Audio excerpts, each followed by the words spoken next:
Hello, this is Indrajit. Welcome you to the last review. So guys, finally बहुत सारे उतार चढ़ाव एंड बहुत सारी पोस्टपोनमेंट्स के बाद आमिर खान की लाल सिंह चड्ढा सिनेमाघरों में लग चुकी है and I am done with this first day first show. और सिनेमाघर से बाहर निकलती मैं एक छोटा सा क्विक रिव्यू बनाकर डाल भी चुका हूँ अपने चैनल के ऊपर, जिसके अंदर मैंने सिर्फ ये बताया कि फिल्म में क्या अच्छा है, क्या बुरा, देखनी चाहिए या नहीं। लेकिन वहाँ पर भी मैंने बोला था कि मैं इसकी डिटेल्ड वीडियो, जिसमें स्टोरी थोड़ा टेक्निकली हम डीप जाएंगे, ये सब चीज़ें मैं आपको बताने वाला हूँ। सो ऑब्वियसली यहाँ पर स्पॉयलर्स होने वाले हैं। हालांकि स्पॉयलर्स जैसी बात आना है नहीं यहाँ पर, अगर आपने फॉरेस्ट गम देखी है, बिकॉज इस फिलोसॉफिकल रोमांटिक ड्रामा फिल्म एक बहुत बड़ी लव स्टोरी है और फिलोसफी पर जाना चलती है ये वाली फिल्म।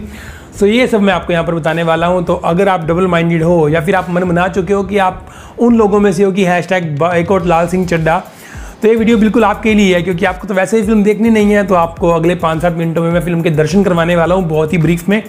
सो देरी किस बात की, जल्दी से शुरू करते हैं इस फिल्म का review.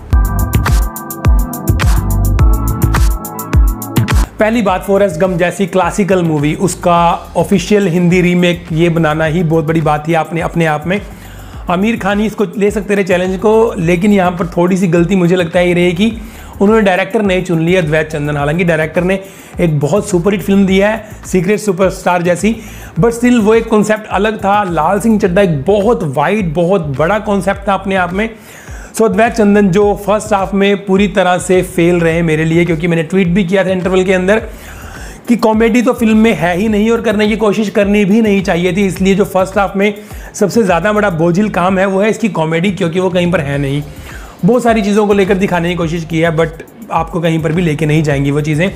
Emotional angle first half के अंदर उतना स्ट्रॉन्ग बिल्डअप नहीं हो पाता जितना होना चाहिए था। लाइक रूपा और लाल, यानी कि आमिर खान और करीना कपूर, इनका जो बॉन्ड दिखाने की कोशिश की है वैसा बनाया नहीं गया। लाइक एक बार में उसने बोला कि भाग लाल भाग, और वो दौड़ पड़ा, फिर 2 बार में, जबकि उस मोमेंट को थोड़ा सा और इंटेंस बनाना चाहिए था। एक लड़का जिसकी टांगों पर अभी फ्रेम्स लगे हुए हैं, वो उनकी सहायता से चलता है, और एक लड़की के 1-2 बार बोलने पर, हालांकि फुल ऑफ फिलोसफी है, फुल ऑफ मैजिक्स है ये फिल्म, लेकिन ये वो वाली थोड़ी थोड़ी चीज़ें बहुत ही ज़्यादा लग जाती हैं, इतना भी नहीं चलता, जिस कारण फर्स्ट हाफ तो मुझे लग रहा था कि फिल्म ले डूबेगी ये।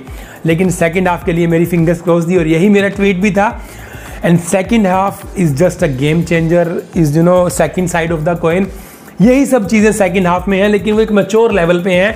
शायद एक ग्रिप बन जाती है डायरेक्टर की वहाँ तक पहुँचते पहुँचते, और उन्होंने जो काम किया सेकंड हाफ में, आपको इमोशंस भी समझ आते हैं। सेकंड हाफ में वो सब मैजिक्स जो वहाँ पर दिखाने की कोशिश की है, वो भी आपको लगता है कि थोड़े से लॉजिकल हैं और आपकी आंखें भी नम होती है। एंड क्लाइमैक्स बहुत बढ़िया है फिल्म का। सबसे पहली बात कि फ्रेम बाय फ्रेम कॉपी नहीं है फॉरेस्ट गम की।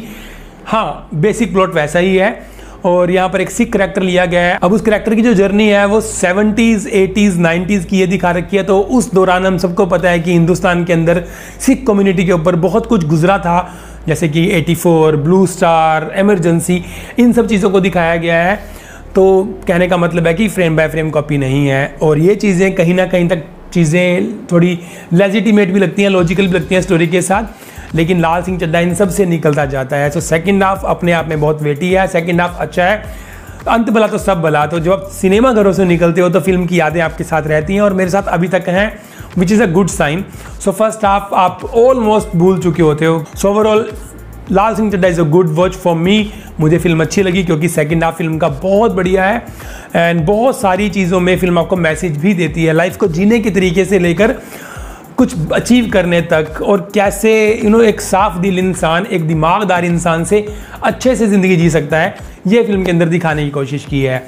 तो गाइस, स्टोरी की बात करें तो एक कैरेक्टर है लाल सिंह चड्ढा, जो बचपन से ही, जिसकी टांगों में फ्रेम्स लगे हुए हैं, जो चल नहीं पाता ढंग से, बट डॉक्टर ने ये बोला है कि इसकी टांगें बिल्कुल ठीक हैं, इसके दिमाग में कोई लोचा है, क्योंकि थोड़ा वो दिमाग से कम है लेकिन दिल उसके पास डबल ट्रिपल है, जिस कारण टांगों में फ्रेम्स है और वो चलता है। उसकी इकलौती दोस्त है उसकी माँ, प्लेड बाय मोना सिंह। उसके अलावा वो किसी से बात नहीं करता, किसी से मिलता नहीं है। अब उसे स्कूल में दाखिल करवा दिया जाता है, और उसकी मुलाकात होती है एक लड़की रूपा से, जो उसकी ज़िंदगी की पहली दोस्त बनती है, और आगे जाकर उसका लव इंटरेस्ट भी बनती है, प्लेड बाय करीना कपूर खान। अब लाल मिलता है रूपा से, जो उसे बहुत ही कंफर्टेबल माहौल देती है अपने साथ बैठने के लिए, दोनों में दोस्ती हो जाती है। सो लाल एक दिन, छोटे होते ही लाल और रूपा जा रहे होते हैं ऐसी खेतों में, कुछ लड़के उन्हें तंग करते हैं, तो रूपा लाल को बोलती है लाल भाग भाग लाल भाग, और लाल वहाँ से भागने लग जाता है, और अपने फ्रेम रूम सब टूट जाते हैं उसके, और वहाँ से उसका भागना पैशन हो जाता है, क्योंकि लाल जो भी काम करता है विद हिज होल हार्ट करता है। तो जब वो भाग रहा है तो वो सिर्फ भाग रहा है, उसे परवाह नहीं है कि उसे कहाँ जाकर रुकना है, कहाँ नहीं रुकना है, या सामने कौन आ रहा है।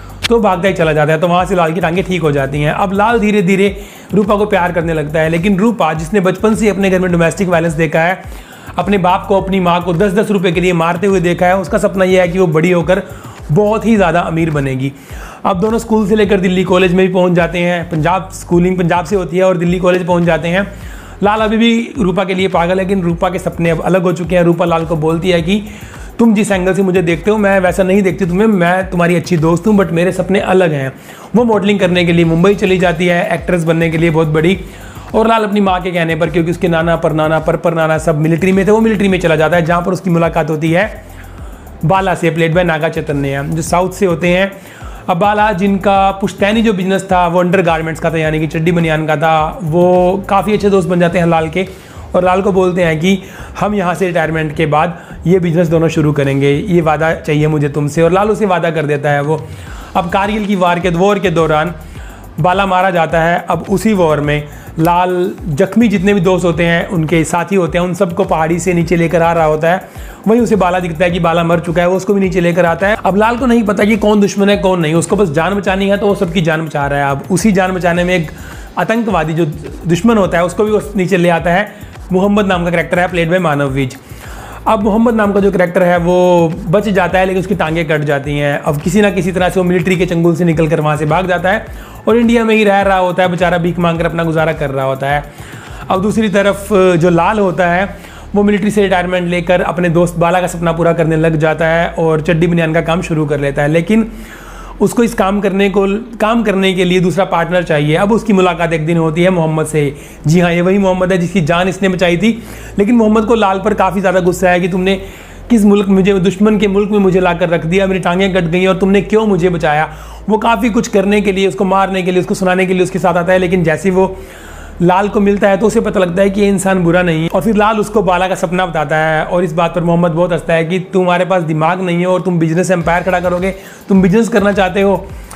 लेकिन फिर भी लाल वो काम कर रहा होता है। अब मोहम्मद को चिट्ठी लिखता है कि, और रूपा को चिट्ठी लिखता है जो काफ़ी टाइम से उसे मिली नहीं है, कि मैं ये बिजनेस शुरू करने लग रहा हूँ, तो तुम क्या मेरी आकर हेल्प कर सकते हो। मोहम्मद वहाँ पर आ जाता है और मोहम्मद देखता है कि वाकई लाल काफ़ी बना चुका है चड्डी बनियान, और वो जो सारा था अच्छा खासा माल है, लेकिन बिक नहीं रहा। अब ना बिकने का रीज़न होता है कि वो जो ब्रांड का नाम होता है वो बाला होता है। अब मोहम्मद सोचता है कि बहुत ट्राई कर चुके हैं हमें बेचने की, बिक क्यों नहीं रहा, तो वो ब्रांड का नाम चेंज काट कर रूपा कर देता है। तो आगे जाकर वो कंपनी रूपा कॉरपोरेट्स, जो रूपा इंडस्ट्रीज़ है वो बनती है, जो रूपा बनियान हम डालते हैं वो बनती है, और उसका मालिक होता है लाल सिंह चड्ढा। अब बीच बीच में रूपा कभी आती है लाइफ में, कभी चली जाती है। वो लाल से प्यार तो करती है, लेकिन उसके सपने अलग हैं।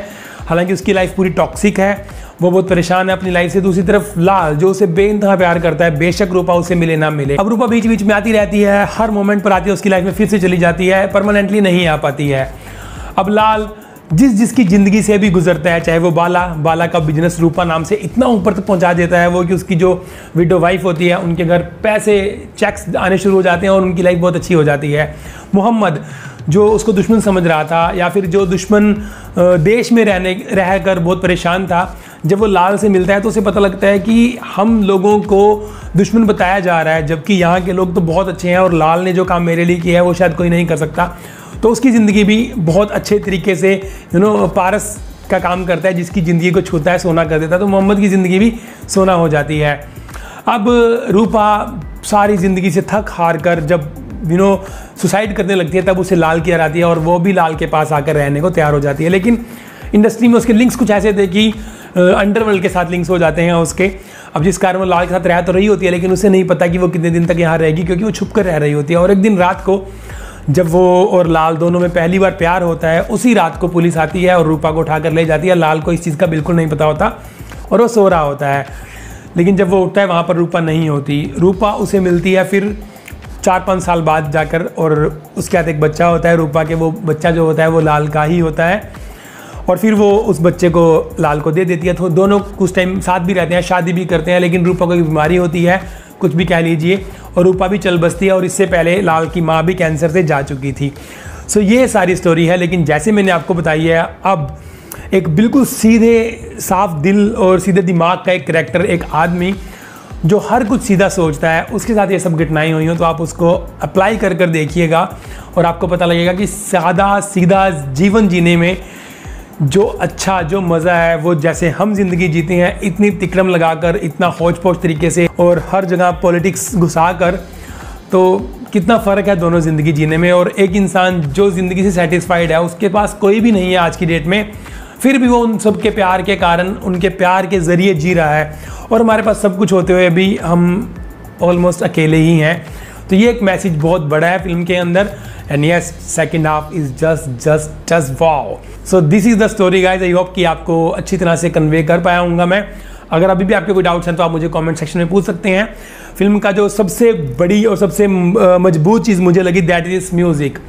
म्यूज़िक बहुत बढ़िया है, फिल्म का रिच म्यूज़िक है बाय प्रीतम, और गाने भी फिल्म के तुर कलियाँ एंड फिर ना ऐसी रात आएगी, ये दोनों तो मेरे मोस्ट फेवरेट हैं। मैंने जाते हुए आते हुए गाड़ी में यही गाने सुने हैं एंड दोनों गाने मुझे यहाँ लग चुके हैं। इसके अलावा भी फिल्म के अंदर जो जो गाने जब आते हैं वो सब आपको अच्छे लगते हैं। So overall it's a good watch, आप अपनी फैमिली के साथ देख सकते हैं, बट इट्स नॉट अ मासी फिल्म। सो क्लास ऑडियंस के लिए ही फिल्म बनी है, तो आप जाइए और देख कर आइए और अपना त्यौहार और खुशी भरा बनाइए। सो गाइज, ये था मेरा लाल सिंह चड्ढा को लेकर रिव्यू एंड स्टोरी एक्सप्लेनेशन। मिलूंगा जल्दी अगली किसी वीडियो में। Till then bye bye, thank you for watching and stay safe.